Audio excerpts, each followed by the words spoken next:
Hello everyone, कैसे हैं आप सभी? Welcome to the channel.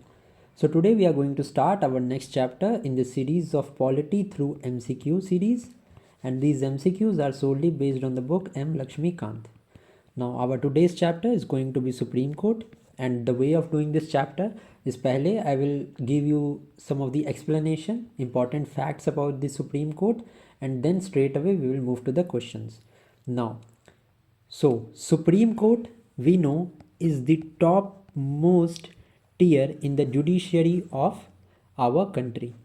The Constitution of India envisages an integrated judiciary in which the Supreme Court is on the topmost level. Beneath Supreme Court are the High Courts of the states, and High Court के नीचे at the lower level is lower courts. Now, the Supreme Court was inaugurated on 28th January 1950, and it is mentioned under Part 5 of the Constitution from Article 124 to Article 147. Now, the next thing is about the appointment of judges. So, the judges of the Supreme Court are appointed by the President, and the Chief Justice of India, the Chief Justice of India is appointed by the President after consultation with the judges of the Supreme Court and High Court as he deems necessary. On the other hand, the other judges of the High Court are appointed by the President with consultation of CGI, and CGI is Chief Justice of India, and this is obligatory for the President to consult Chief Justice of India for appointing the other judges of the Supreme Court. Now, there is controversy over consultation जिससे कि कुछ cases related हैं. ठीक है. First of all there is a first जज case. ये हुआ था इन द ईयर 1982 में. इसमें क्या प्रपाउंड हुआ था कि जो कंसल्टेशन है of the CGI that is to be given, that is to be taken, it is a mere exchange. मतलब कि ये द प्रेसिडेंट के पास ज़्यादा पावर्स थी, और जो कंसल्टेशन की बात थी with the chief justice of India, it is a mere exchange of words. ठीक है. देन अगेन सेकेंड जज केस में क्या हुआ of the year 1993, the advice of the chief justice of India was binding on the president. ठीक है, on appointment of other जजेस. ठीक है, बट यहाँ पे जो एडवाइस बाइंडिंग थी, इसमें the CGI has to consult 2 जजेस. ठीक है, including himself. Now next is third जज केस में क्या हुआ ऑफ द ईयर 1998. यहाँ पे there system developed which is known as collegium. ठीक है, जिसमें कि 4 मेंबर्स हमारे हुए. नाउ ये सारा था. अभी क्या सिस्टम है presently, there is a collegium of जजेस which is use to appoint the जजेस एंड ट्रांसफर ऑफ जजेस. कॉलेजियम का सिस्टम यहाँ पे अभी एप्लीकेबल होता है. Now if I talk about the qualifications now, so qualifications of the Supreme Court judge, he should be a citizen of India. Other thing, he should have been the judge of High Court for 5 years. Judge of High Court for 5 years. Next is he should have been advocate of High Court for 10 years. So 2 clauses हैं to be a judge of Supreme Court. The first one is he should be a judge for 5 years in High Court. And advocate कितने साल के होने चाहिए experience, ये 10 years का होना चाहिए. This is regarding the qualifications of the जजेस of the supreme court. Then there comes the oath. The oath is to be administered before the president. ये आपको पता होना चाहिए. Now if I talk about the tenure of जजेस, तो यहाँ आपको बता दूँ the constitution has not fixed any tenure for the जजेस. ठीक है, but some of the provisions have been made. वो प्रोविजंस क्या हैं? 65 ईयर्स ऑफ एज. ठीक है, 65 ईयर्स से ज़्यादा एज नहीं होनी चाहिए. And on the other hand अगर मैं हाई कोर्ट की बताऊं तो हाई कोर्ट के जजेस की एज 62 से ज़्यादा नहीं होनी चाहिए. ठीक है. द नेक्स्ट इज टेन्योर के बारे में. द जज of the supreme court can resign by writing to the president. Okay. Next is tenure के बारे में इम्पीचमेंट हो सकता है जज का. ठीक है, on the recommendation of parliament. अभी इम्पीचमेंट का मतलब रिमूवल, और रिमूवल में there is a adequate process that has been mentioned in the Judges Inquiry Act of 1968. अब regarding the removal of judges, no provision has been made in the Constitution of India.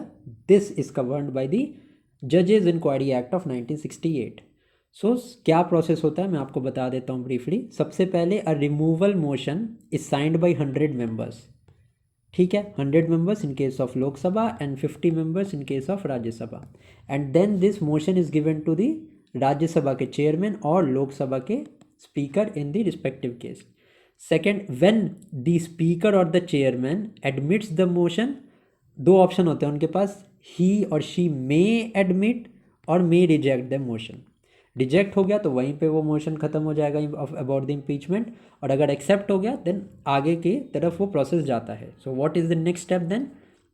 if the motion is accepted or admitted by the speaker, then a 3-member committee is constituted. The 3-member committee is constituted जो कि investigate करेगी on the charges that are levied on the judge which is to be impeached. Now ये जो 3 members committee होती है इनके members कौन कौन से होते हैं, this you need to know. सबसे पहले there should be a chief justice और जज of supreme court. Second one, there should be a chief justice of high court. And then distinguish jurist should be there. So जब आप ये देखोगे ना ये 3 मेंबर्स की कमेटी के बारे में, then you will get to know that यहाँ पे एग्जीक्यूटिव का कोई रोल नहीं होता है इन द रिमूवल ऑफ जजेस. एंड ये फॉलो करता है डीपीएसपी के आर्टिकल 40 को, that is the executive. The judiciary is separated from the executive. ठीक है, the separation of executive from the judiciary, this is governed by ये प्रोविजन. ठीक है, जो भी मेंबर्स 3 होते हैं ना वो उनमें कोई भी एग्जीक्यूटिव का रोल नहीं होता है. ठीक है, then if the committee finds guilty, next step क्या होता है? If the committee finds guilty तो दोनों हाउस में वो बिल पेश होगा, वो बिल पास होगा. And after the motion is pass by each house of the parliament by special majority. So a special majority is needed to impeach और remove a जज.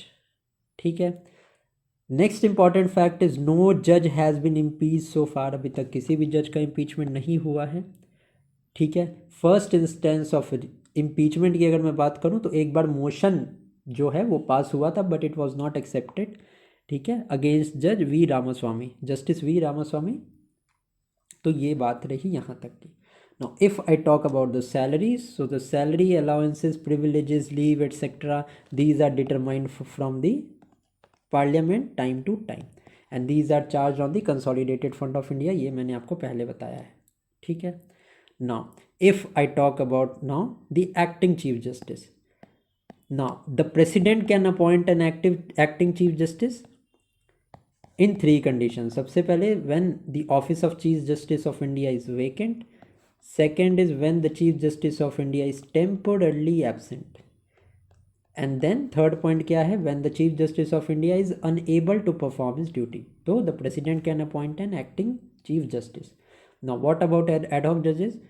Now when there is lack of quorum to conduct the meeting of the permanent judges. ठीक है, then the chief justice of India can appoint a judge of high court. ये ध्यान रखना, judge of high court को appoint किया जा सकता है as an ad hoc judge for a temporary period. and ये temporary period में जो उनको अपॉइंट किया जाएगा that decision can be taken by the chief justice of India with previous consent of president. previous consent of president. Now let me make it clear, very clear, कि ad hoc जजेस appoint करते हैं chief justice of India but previous consent लेना पड़ेगा president का. And कौन appoint होगा? तो एंड जज of high court can be appointed as an ad hoc जज. ठीक है, now let's come to retired जज. Again the chief justice of India can request a retired जज ऑफ सुप्रीम कोर्ट. अब रिटायर्ड जज में हाई कोर्ट के जज नहीं आ सकते. द रिटायर्ड जज में सुप्रीम कोर्ट के ही रिटायर्ड जज को chief justice of India can appoint with the previous consent of the president. ठीक है, आई होप ये भी आपको समझ आ गया होगा. Next is the seat of supreme court. Now the constitution declares Delhi as the seat of the supreme court, but the constitution also authorizes the chief justice of India to appoint any other place or places. तो place or places दोनों चीज़ें ध्यान रखना। Place मतलब तो एक place appoint की जा सकती है, प्लेसेस मतलब more than one seat of supreme court can also be established, but इसके लिए भी चीफ जस्टिस को प्रायर अप्रूवल चाहिए होगा ऑफ द प्रेसिडेंट। ठीक है। Now next is about the independence of the supreme court. How is the supreme court independent? सबसे पहले the independence of the supreme court has been granted by the constitution. Article 50 हमने देखा, क्या है ये article? The separation of executive from judiciary. So mode of appointment के time पे तो ये कैसे, द जजेस of the supreme court are appointed by the president in consultation with the chief justice of India. तो एग्जीक्यूटिव का कोई role नहीं होता है। How about the security of tenure? तो जजेस of the supreme court are provided with the security of the tenure. ठीक है। They can be removed only on the manner that is mentioned bye the constitution.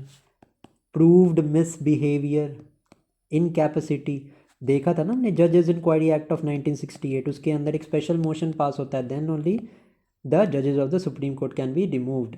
इतना आसान नहीं होता उनका removal. सो उनके टेन्योर को सिक्योरिटी मिलती है। Then there is fix service condition. इसका मतलब क्या? The salary, allowances, privileges, leave etcetera all are determined by parliament from time to time. ठीक है। The expenses are charged on the consolidated fund of India. May it be the administrative expense of Supreme Court, may it be the salary of the judges of the Supreme Court, all are charged on the consolidated fund of India.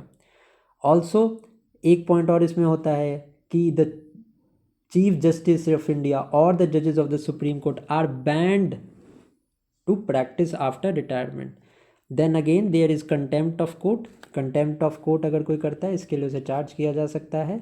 And the contempt can be both civil as well as criminal. दोनों तरह के contempt पे court charges लगा सकता है। Next, I already told you there is separation from executive of judiciary from executive. It is mentioned under article 50. Now, if I talk about the powers of the Supreme Court, so there is original jurisdiction. So the Supreme Court of India decides exclusively on some matters. क्या matters हो सकते हैं? सबसे पहले, if there is a dispute between center and one or more state. ठीक है। The Supreme Court has original jurisdiction when there is center and state on one side or two or more state on the other side. Next is when there are two or more states against each other. तो ये तीन cases है जहाँ पे the supreme court has original jurisdiction and this is mentioned in article 131. Also there are some of the exceptions जहाँ पे extend नहीं करता है ओरिजिनल जुरिस्डिक्शन सुप्रीम कोर्ट का. First of this is when a dispute is arising out of an pre-constitution treaty. Pre constitution treaty का क्या मतलब है? वैसी ट्रीटी जो हमारे कॉन्स्टिट्यूशन बनने के पहले इम्प्लीमेंट हुई है, वहाँ पे ओरिजिनल जुरिस्डिक्शन नहीं होती है. ठीक है. Neither in the case of agreement हमारे सुप्रीम कोर्ट के पास ओरिजिनल जुरिस्डिक्शन है. Next is inter state water dispute. We have already dealt with this in the inter state council. वहाँ पे उस चैप्टर में इंटर स्टेट रिलेशंस में हमने देखा था देयर इज़ अ बोर्ड कि बोर्ड के अंदर a tribunal is to be establish जहाँ पे the decision of that tribunal is binding on the parties. Supreme court interfere नहीं कर सकता. सो इस मैटर में भी ओरिजिनल जुरिस्डिक्शन नहीं है सुप्रीम कोर्ट के पास. Third is any of the matter which आज referred to the finance commission appointed under article 280. इसके अंदर भी जुरिस्डिक्शन नहीं होता है. Then there is ordinary dispute of commercial nature. Commercial nature का कोई डिस्प्यूट है, इस डिस्प्यूट में भी ओरिजिनल जुरिस्डिक्शन नहीं होता है. ठीक है. Now second comes the writ jurisdiction. We note that supreme court can issue 5 types of writs under article 32. Article 32 क्या है हमारा? Right to constitutional remedies. ठीक है. इसके अंदर 5 रिट्स होते हैं: habeas corpus, quo warranto, certiorari, prohibition and mandamus. तो this is issued by article 32. Now 226 article के अंदर हाई कोर्ट के पास भी रिट की जुरिस्डिक्शन होता है. And you need to note that the writ jurisdiction of high court is wider to that of supreme court. How? ये मैं पहले भी बता चुका हूँ. The supreme court can only issue writs for imposing और implementing fundamental rights, whereas the high court can issue writ for the fundamental rights plus as well as any other reasons. ठीक है. तो the writ jurisdiction of high court is wider. Then there comes appellate distribution. ठीक है, the supreme court acts as a court of appeal and hears appeals against the judgement of the lower courts. ठीक है, कोई lower court में गया, वो satisfied नहीं है विद द डिसीजन में, then he can go to high court, high court से he can go to supreme court. So there is appellate jurisdiction that lies with the supreme court. Then there comes advisory jurisdiction. So this advisory jurisdiction is mentioned under article 143. अब ये advisory jurisdiction में दो चीज़ें आप बिल्कुल ध्यान में रखना, दो क्लॉजेज हैं यहाँ पे। ठीक है, द आर्टिकल 143 में प्रेसिडेंट के पास ये पावर होती है कि वो ओपिनियन सीक कर सकता है हाई कोर्ट, सुप्रीम कोर्ट का, in two cases. The first case is on any question of law, any question of law or fact of public importance। ठीक है, सेकेंड क्लॉज इसमें क्या होता है, प्रेसिडेंट ओपिनियन सीख कर सकते हैं सुप्रीम कोर्ट का on any dispute arising out of a pre constitutional treaty, agreement etcetera. Now यहाँ पे कैच क्या है, इन द फर्स्ट केस मतलब in the matters of question of law or fact of public importance, the supreme court can refuse to give president the opinion. But in the second case, that is on any dispute of pre-constitutional treaty, agreement, covenant, etc., इस case में the supreme court must tender the advice to the president, and this advice that is given by the Supreme Court is only advisory and इसका कोई भी judicial pronouncement से कोई relation नहीं होता है। द सेकेंड केस में जो एडवाइस देते हैं सुप्रीम कोर्ट, वो उनको देना ही पड़ेगा। Just to sum it, advisory jurisdiction में आर्टिकल 143 में मैंशनड है, जिसके अंदर the president can seek opinion of the supreme court on two matters, question of law or fact of public importance, and the second one is opinion on any of the dispute arising of a pre-constitutional treaty, agreement, covenants, etc. In the first case, the Supreme Court can refuse to tender opinion to the President, but in the second case, the Supreme Court must give the advice to the President, and this advice which is given by the Supreme Court is only advisory in nature and it does not have any judicial pronouncement. I hope कि I am clear. Next is the supreme court acts as a court of record. इसमें दो चीज़ें हैं, सबसे पहले testimony के लिए जो भी है और परपीचुअल मेमोरी के लिए the decision on the pronouncement made by the supreme court can be held. Second चीज़ ये है, कोर्ट ऑफ रिकॉर्ड के अंदर the supreme court has power to punish for the court of contempt, and this contempt can be both civil as well as it can be criminal. ठीक है, now then there comes judicial review का power, जिसके अंदर article 13 में the supreme court has power to consider और to declare any of the laws, by laws, ordinance etc. which abrogate the fundamental rights of the citizen if any of the laws, constitutional treaty, amendment etc., ordinance etc., any of these abrogate the fundamental rights of citizen, the law can be declared as unconstitutional and void. So this power lies in the article 13. ये हमने fundamental rights वाले chapter में already किया है। ठीक है, this is the power of judicial review. Then comes other power, what are the other powers, ये भी देख लेते हैं। Now the supreme court has the sole right to decide on the dispute relating to the elections of president as well as vice president. Next is the supreme court can inquire into the conduct and behaviour of the chairman and the member of UPSC when a difference is made by the president, कि आप check करो कि conduct जो है UPSC के members का वो कैसा है, then the Supreme Court can interfere. The third one is the power to review its own judgment lies with the Supreme Court. For example, Golaknath case में सुप्रीम कोर्ट ने बोला था कि constitutional amendment does not constitute a law under article 13, मतलब judicial review नहीं हो सकता।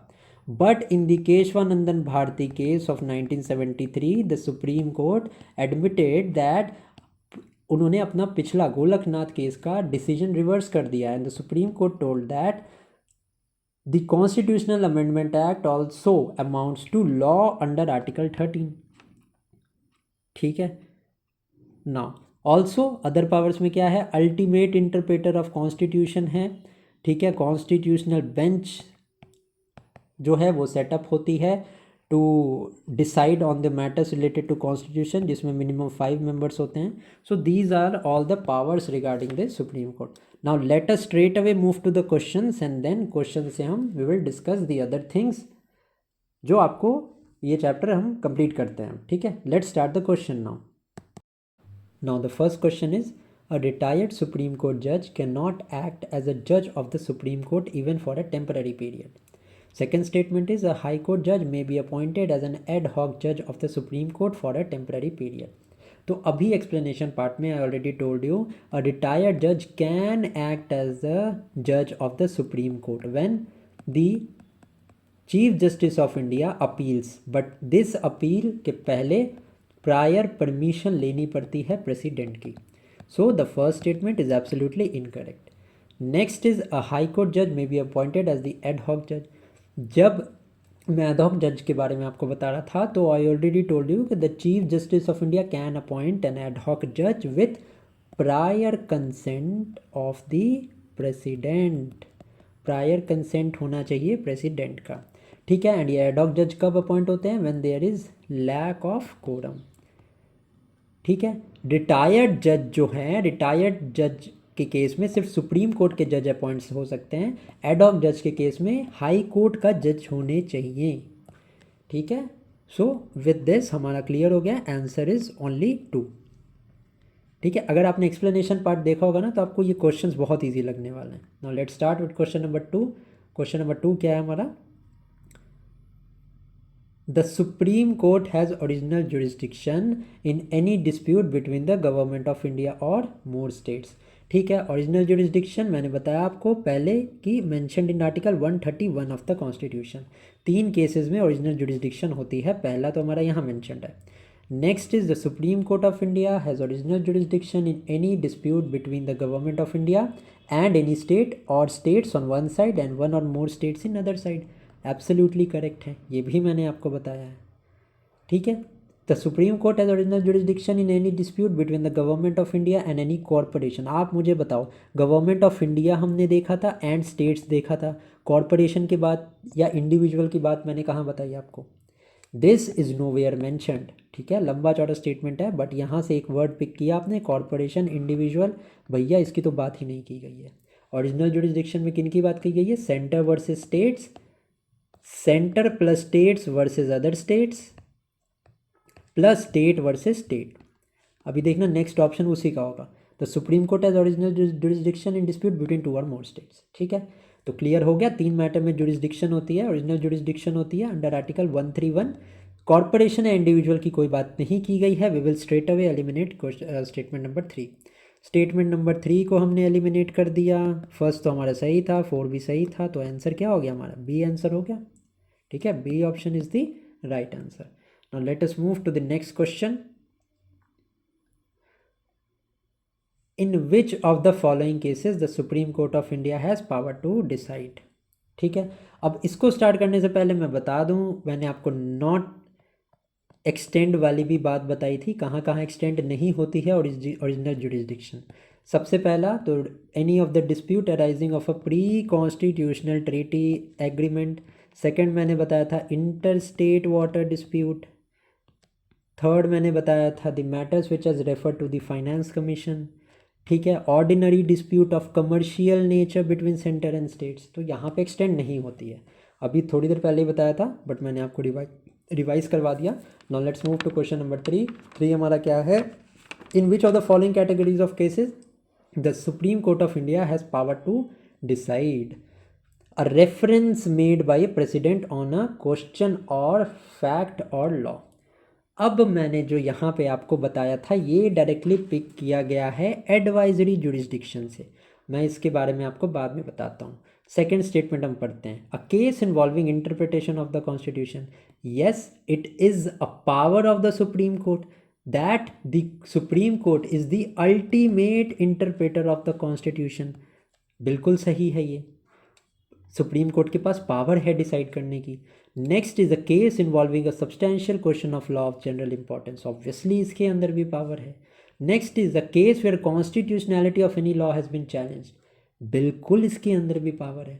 ये a reference made by a president. ये पार्ट कहाँ से उठाया गया है? ये पार्ट उठाया गया है advisory jurisdiction which is mentioned under article 143. याद करो, दो क्लॉजेज मैंने बताए थे. पहला क्या था कि the president can seek the opinion of the supreme court in two categories.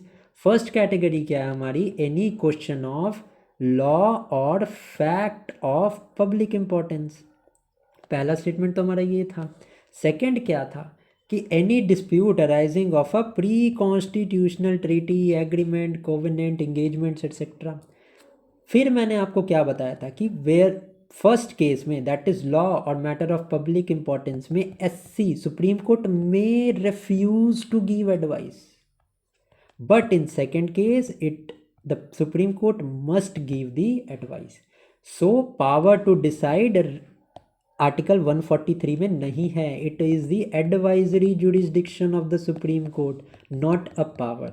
That is why first statement हमारा रॉन्ग है. This is completely related to the power. ये क्वेश्चन जो है, आई होप कि आपको ये समझ आ गया होगा. फर्स्ट क्वेश्चन को, फर्स्ट स्टेटमेंट को will straight away eliminate. Correct answer हमारा 2 एंड 3 एंड 4 होगा. ठीक है, आई होप कि आपको ये समझ में आ गया होगा. Let's now move to the next question, that is question number 4. The supreme court of India can sit only in Delhi. अब मुझे बताओ क्या स्टेटमेंट 1 सही है? भैया गलत है. सीट ऑफ सुप्रीम कोर्ट के बारे में जब बताया था, याद करो, कॉन्स्टिट्यूशन ने बोला है कि Delhi is a seat of supreme court, but power lies with the chief justice of India to appoint any place.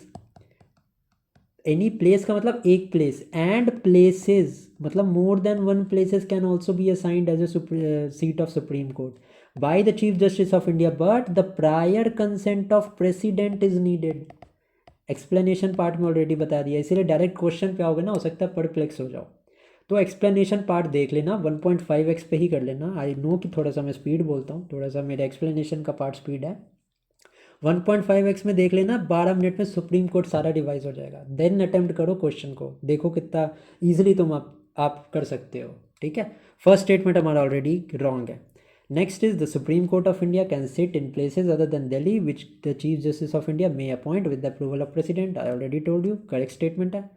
The Parliament may make the provision for conferring supplemental power upon the Supreme Courts. Yes, the Parliament is authorized to increase the jurisdiction of the Supreme Court or any other court, और Parliament के पास power होती है to appoint the power of writs to any other court other than Supreme Court or High Court. So, but the Parliament cannot decrease the jurisdiction of the Supreme Court or any of the court. ठीक है, तो supplemental powers can be given to the Supreme Court. Third statement हमारा correct है. Correct answer क्या होगा? 2 and 3, cause our first statement is wrong. ठीक है, let's now to move to the next question, that is question number 5. The Supreme Court is a court of record. Yes, absolutely true. Once a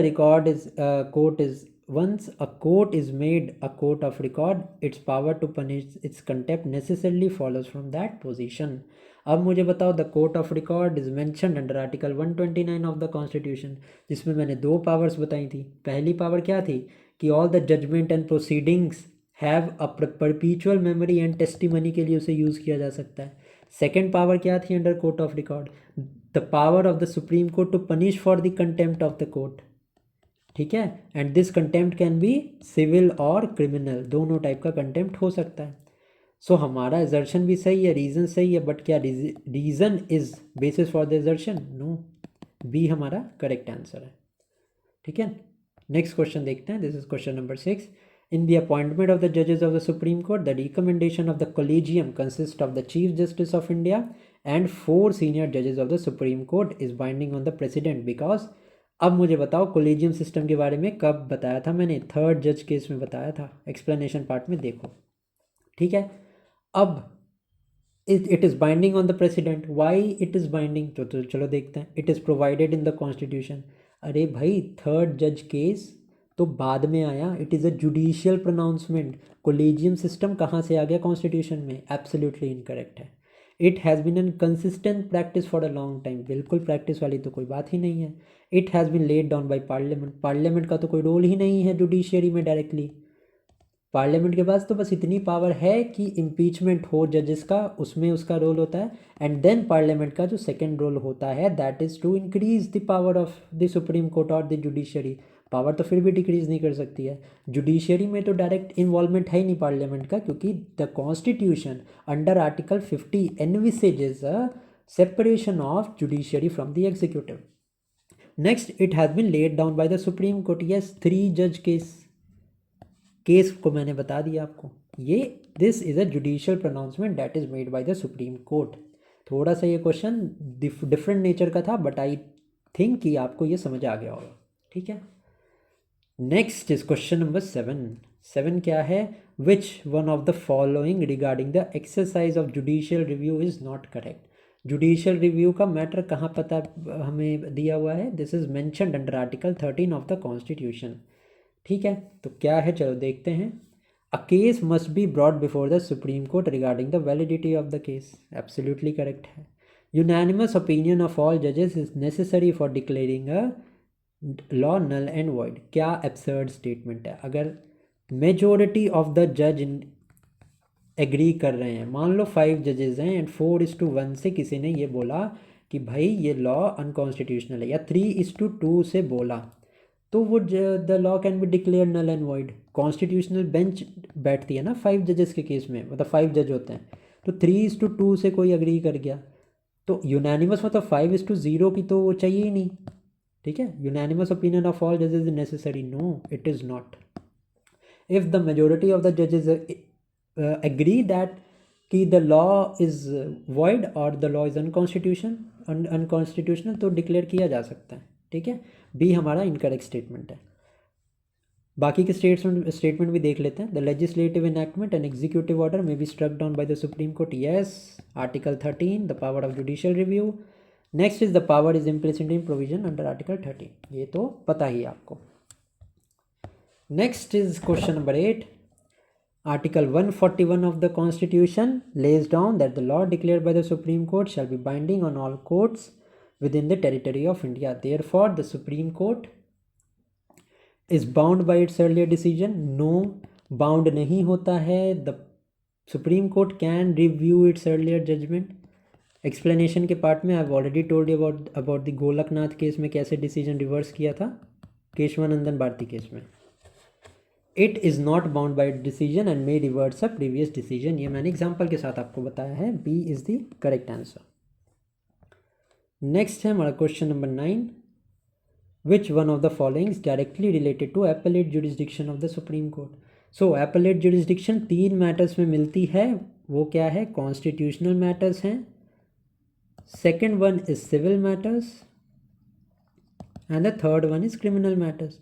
तीनों के case में appellate jurisdiction है। So what is the correct answer? Made in civil, criminal and constitutional cases. Yes, 9 का A is absolutely correct. Let's now move to question number 10। How can the number of जजेस in the supreme court of India can be increase? I already told in the explanation part, parliament के पास power होती है to increase the number of जजेस of the supreme court. So how can it be increase? It can be increase by an parliamentary act. 10 का B is right. अब मैंने जैसे आपको एक्सप्लेनेशन बता दिया ना, तो अब आपके लिए बहुत ईजी होने वाले हैं आगे के क्वेश्चंस, क्योंकि आपको कंसेप्ट पता है, तो you will be able to eliminate the options and आप सही आंसर तक आ सकते हो। नेक्स्ट है हमारा judicial review is a process to restrain the executive or legislature from exercising which may not be sanctioned by the constitution. Yes, यही तो है जुडिशियल रिव्यू में कि कोई भी लॉ बना दिया, ऑर्डिनेंस बना दिया, तो जब भी this is abrogating the fundamental rights of citizen, the law can be declare null and void. Absolutely correct है। The source of power of the judicial review is article 13 of the constitution, बिल्कुल सही है। ठीक है, सो इसमें तो article mentioned है, इसमें इसकी डेफिनेशन मेंशन्ड है, तो these two are nowhere related to each other, मतलब the assertion does not follow the reason and the reason is not explaining the assertion, so B is the correct answer. Let's now move to the next thing, that is question number 12. A parliament can extend but not curtail the jurisdiction and the powers of the Supreme Court. Correct, अभी बताया मैंने. No discussion can take place in the parliament with respect to the conduct of any judges of the Supreme Court in discharge of their duties. Yes, these are the powers. बिल्कुल correct statement है. जजेस का conduct नहीं discuss हो सकता है in the parliament. Also अगर आपने ध्यान दिया होगा पार्लियामेंट्री प्रिविलेजेस जब मैं बता रहा था under article 105, the conduct and whatever a ministers or a member of a parliament says in any of the house, it cannot inquired by the court of law. ठीक है, both are separate. A retired judge of the Supreme Court cannot appear or plead in any court or before any authority within the territory of India. Yes, correct है. The salaries and allowances of the judges of the Supreme Court are charged on the Consolidated Fund of India. ये भी मैंने आपको बताया है. Correct answer क्या हो जाएगा 12 का ए हमारा is the right answer. Next, which one of the following categories of dispute is excluded from the original jurisdiction. भैया 3 केसेस में ऑलरेडी 2 बार बता चुका हूँ किस किस केस में ओरिजिनल जुरिस्डिक्शन होती है. Now let's see the options here. Between government of India and 1 or more state. Correct. Between 2 or more states. Yes. Between the residents of 2 or more state. Resident कहाँ से आ गए. C statement is the not correct statement है. ठीक है, it is not a power. And next क्या है, government of India 1 or more state on one side and 1 or more state on the other side. Absolutely correct statement है. C statement हमारा is the not correct. Next is question number 14. In order to remove a जज of the supreme court the president is required by the constitution to receive an address by each house of the parliament supported by the majority of total membership of the house and prescribe majority of members of the house present and voting. मैंने बताया था जज can be removed only by a special majority of the both houses of the parliament and special majority is 2/3 of the members present and voting. Correct answer क्या होगा, 2/3 ही तो होगा.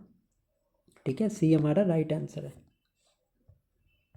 Next is which one of the following is not an essential condition for the appointment of the जजेस of supreme Court. I have already told you about the qualifications that are needed. अब देख लेते हैं कौन सी qualification नहीं है. A citizen of India. Yes.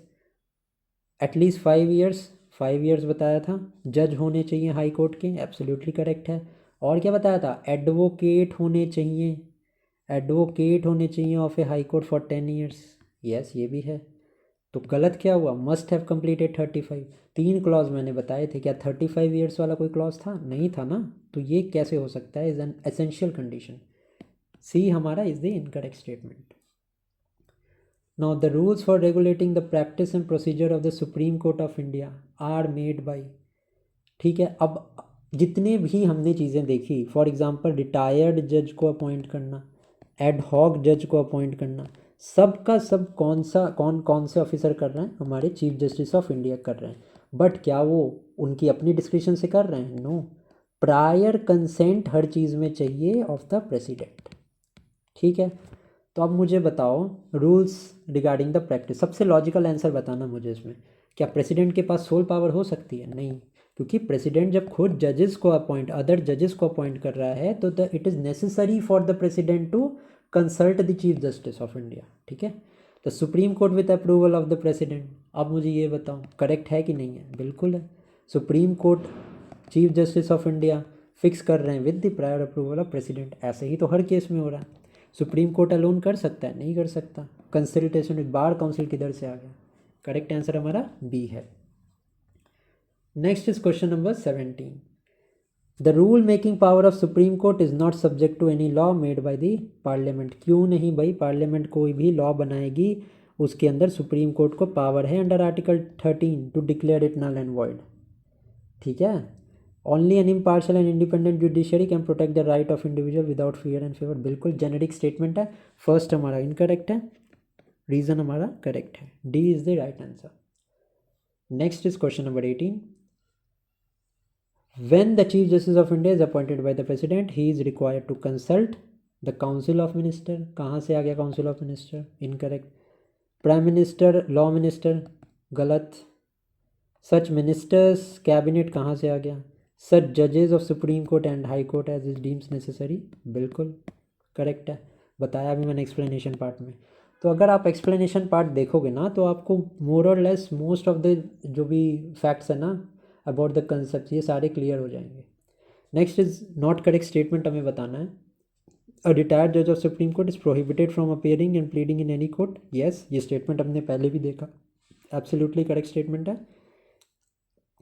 The supreme court of India may issue writ for enforcement of any legal right within the territory of India। अब मुझे बताओ, जब मैं रिट जुरिस्डिक्शन की बात कर रहा था सुप्रीम कोर्ट की, वहाँ मैंने बताया था हाई कोर्ट की writs jurisdiction is wider than that of the supreme court, because the supreme court can issue writs only for the purpose of implementation of fundamental rights. Any legal rights को implement करने के लिए the writs के under power सिर्फ high court के पास है, supreme court के पास नहीं है।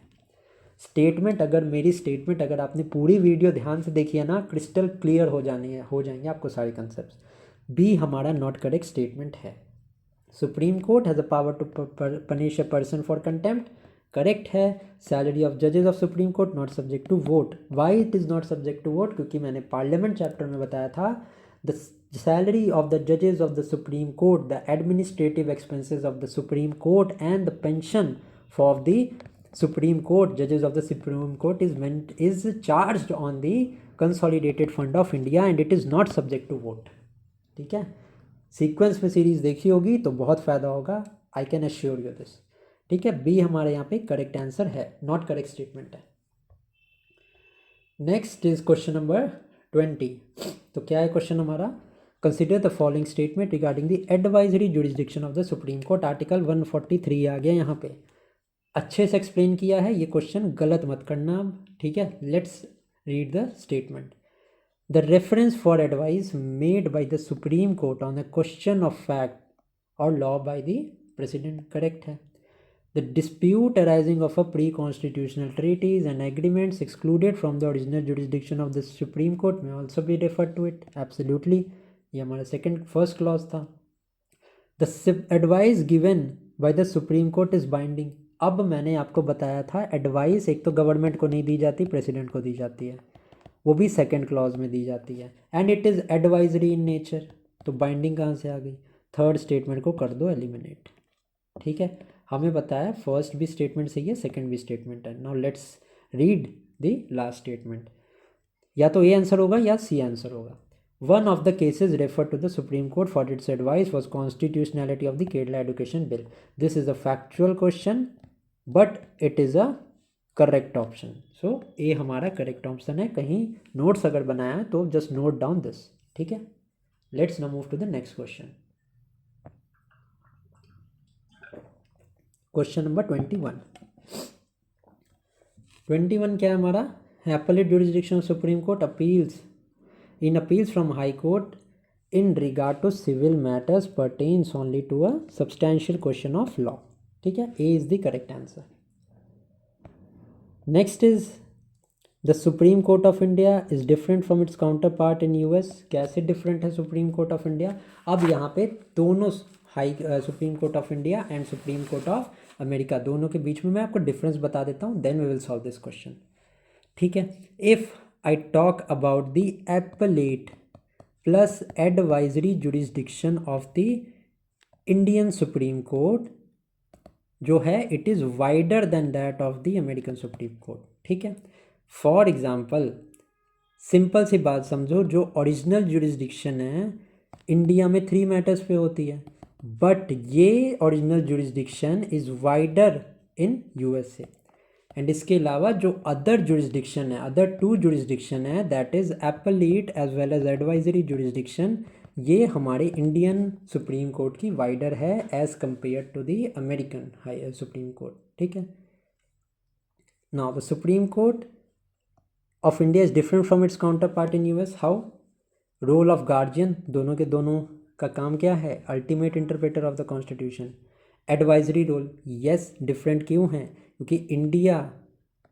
में जो advisory plus appellate distribution jurisdiction है ये वाइडर है। रेट जुरिस्डिक्शन सेम है, supreme authority in judicial field, दोनों के दोनों ऑप्शन तीनों सही हैं। बी हमारा यहाँ पे मैंने आपको सम अप करके बता दिया, B is the correct answer. Now 23 देख लेते हैं।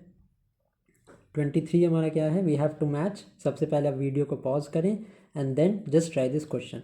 इस तीन सब सारे के सारा मैंने आपको ना बहुत एक्सप्लेनेशन से बताया, तो ये क्वेश्चन को आप खुद ट्राई करो। I only give you the explanation. Appellate jurisdiction मैंने बता दिया था, 3 केसेस है, कॉन्स्टिट्यूशनल होते हैं, क्रिमिनल होते हैं, सिविल होते हैं। एडवाइजरी जुरिस्डिक्शन 143 आर्टिकल भी बताया है, ओरिजिनल जुरिस्डिक्शन 131, इसमें भी 3 क्लॉज हैं, ये सब मैंने बताया है आपको। आई होप आपने ट्राई कर लिया होगा क्वेश्चन। तो करेक्ट आंसर इसका क्या है, करेक्ट आंसर हो जाएगा हमारा ए। जिसने जिसने भी सही मार्क किया है बहुत अच्छी बात है, बहुत सीरियसली आपने ये चैप्टर पढ़ा है।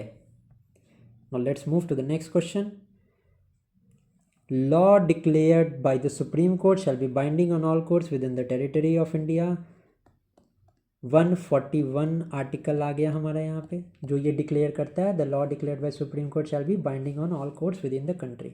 अब कौन सी कोर्ट्स आ गई इसमें, तो भैया सबकी सब कोर्ट्स आ गई हैं, all courts plus tribunals, all courts except the supreme court of India, क्योंकि Supreme court of India is the ultimate interpreter. 24 का B is the right answer. Next is which of the following statement is correct, हमें correct statement बताना है। If the if the Chief Justice of India is to make a request for the attendance of a judge of a High Court at the sitting of the Supreme Court as an ad hoc judge, only previous consent of the President is required. गलत भाई, the previous consent of President and the consultation with the Chief Justice of India of the concerned High Court is required. बिल्कुल सही। Add hoc जज में a जज of high court can be appointed, तो chief justice of the high court को तो आप inquire करोगे ना पहले। 25 का B is correct. Next question number 26, which of the following is jurisdiction to decide a dispute between central government and state government. ये बताया था, this is among one of the facts which is mentioned under original jurisdiction of the supreme Court under article 131। ठीक है, correct answer हो जाएगा हमारा D. Next question number 27, the Supreme Court is a court of record mentioned under Article 129. It delivers judgment in open court. ठीक है, बिल्कुल सही है, दोनों के दोनों स्टेटमेंट ट्रू हैं, बट एक दूसरे को कोलैबोरेट नहीं कर रहे हैं, दैट इज़ वाई हमारा बी करेक्ट आंसर होगा। ये सारे के सारे रिपीटेड क्वेश्चन हैं, मैं बता रहा हूँ अब आपको। ठीक है, सारा हमने पढ़ लिया है, अब हमें करेक्ट स्टेटमेंट बताना है क्वेश्चन नंबर 28 में। The original jurisdiction of supreme court is unlimited. अभी मैंने आपको 4 से 5 इसके एक्सेप्शन बताए हैं जहाँ पे the original jurisdiction does not extend, तो अनलिमिटेड तो नहीं है। First one is wrong. A dispute between one state and other state can only be dealt by the supreme court, absolutely original jurisdiction का part है।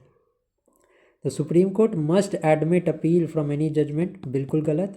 All courts including supreme court are bound by the decision, नहीं, excluding the supreme court, अभी पिछले question में हमने देखा। Correct answer हमारा क्या हो जाएगा 28 का बी हमारा करेक्ट होगा। नेक्स्ट आ गया हमारा 29, the power of the judicial review means the power of supreme court to. अब ये क्वेश्चन तो आप खुद बताओ, कितनी बार एक्सप्लेन किया आपको।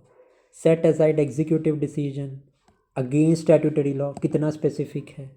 Set aside any provision if it's contrary to fundamental rights, ये हो सकता है, बट आगे का स्टेटमेंट भी देखते हैं।